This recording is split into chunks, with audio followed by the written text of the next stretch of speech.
Remember, they were in Egyptian bondage for a very long time, being tortured, going through hell. They were going through it so much to the point where they cried out, and they cry, and their prayers got up to God's heaven. And God came down to rescue them, to deliver them, to set them free. Did God not do that for them? Okay? God says, I heard your prayer, I heard your cry, I seen your affliction, and I'm coming down to do something about it. And God came down and God did something about it. God rescued them. God delivered them. Yes? But hear this class.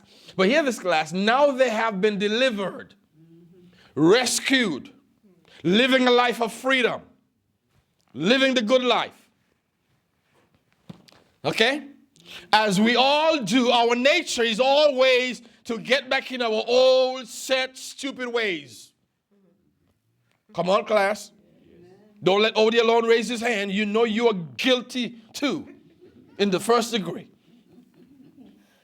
We are quick to go back in our set ways. Look, and in their rebellion, in what? They appointed, they said, Josephine, I want you to be the ringleader. We're going back to Egypt. This Moses, he brought us out here to kill us in the desert. So Josephine, we nominate you. And Josephine said, I accept nomination. Instead she said, I decline, I'm sticking with God. You go your own way, I ain't following you. But Josephine said, I accept nomination. Look. They appointed in their rebellion, in their stubbornness, in their foolishness, in their craziness, in their madness. They appointed a leader. They said, all right, okay. Who is going to be the best candidate to take us backwards? Why?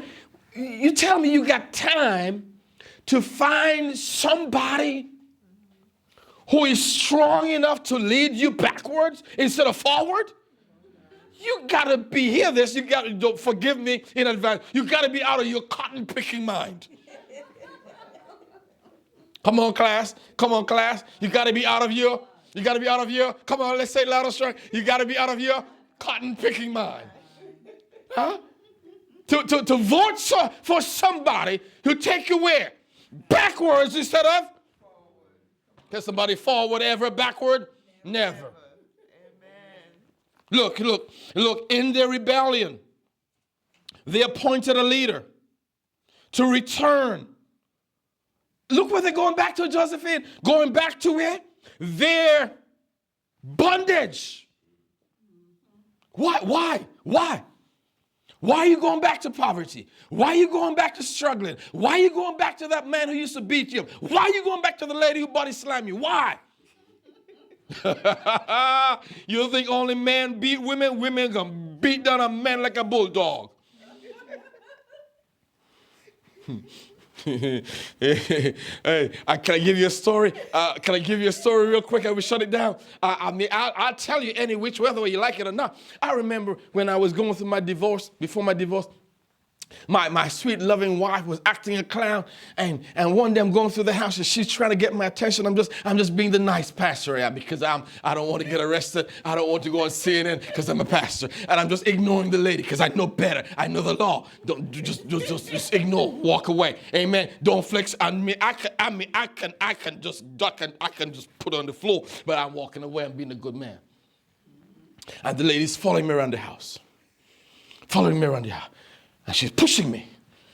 I said, girl, don't push me. Girl, don't push me. And she's pushing me. I said, girl, don't push me. Because I know the law. Yeah. And she wants me to strike. Because if I strike, she's going to call 911. He killed me, almost killed me.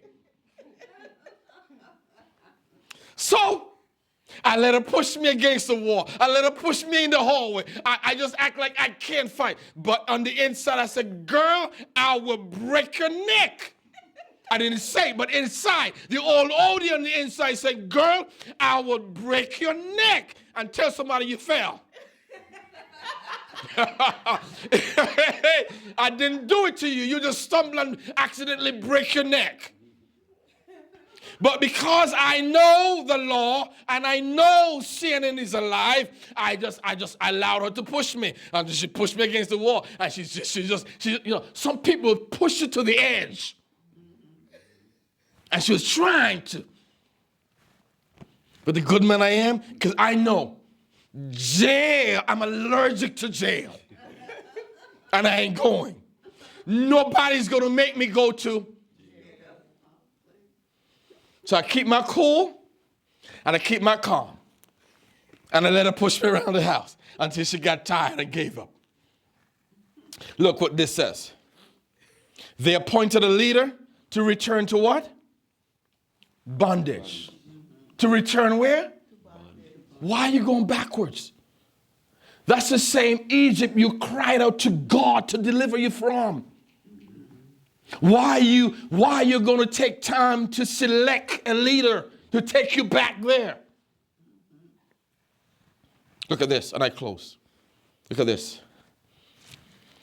It's the same thing in our churches and ministries. You'll ask somebody something they may not agree with or disagree with, or they just feel like it's time to move on. And instead of leaving quietly and peacefully, they're going to start working the phone. They're going to have phone ministry to see who they can recruit to go with them. Come on, class. You see, you don't do that on the job. When you're leaving your husband or your wife or your kids, you don't do that. You don't recruit anybody to go with you. But in the church, there's a spirit in the church. I got to recruit somebody to go with me. You didn't bring anybody here. You didn't recruit anybody here, but you're going to work hard and long to recruit somebody to leave the church with. Listen, if you feel your season is over, go in peace and leave everybody else alone. Amen. You didn't bring anybody. You didn't recruit anybody. Why are you not working the phones and recruiting somebody to go with you?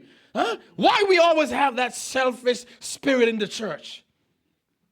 We leave the job peacefully. We leave our husbands peacefully. We leave our wives peacefully. We leave our children peacefully. We leave everything else peacefully. But in the church, we're always trying to recruit somebody to go with us. Just leave, put your finger up, and tiptoe out. And when we don't see you, we understand. Amen. Look at this. Look at this. Look at this. They appointed a leader to return to bondage. To return where? To bondage. To bondage. If that leader had any lick of sense, the leader would say, nah, I ain't going back. I remember the days of Pharaoh. I remember he triple-dippled the work. I ain't going back to Pharaoh. I ain't going back to Pharaoh.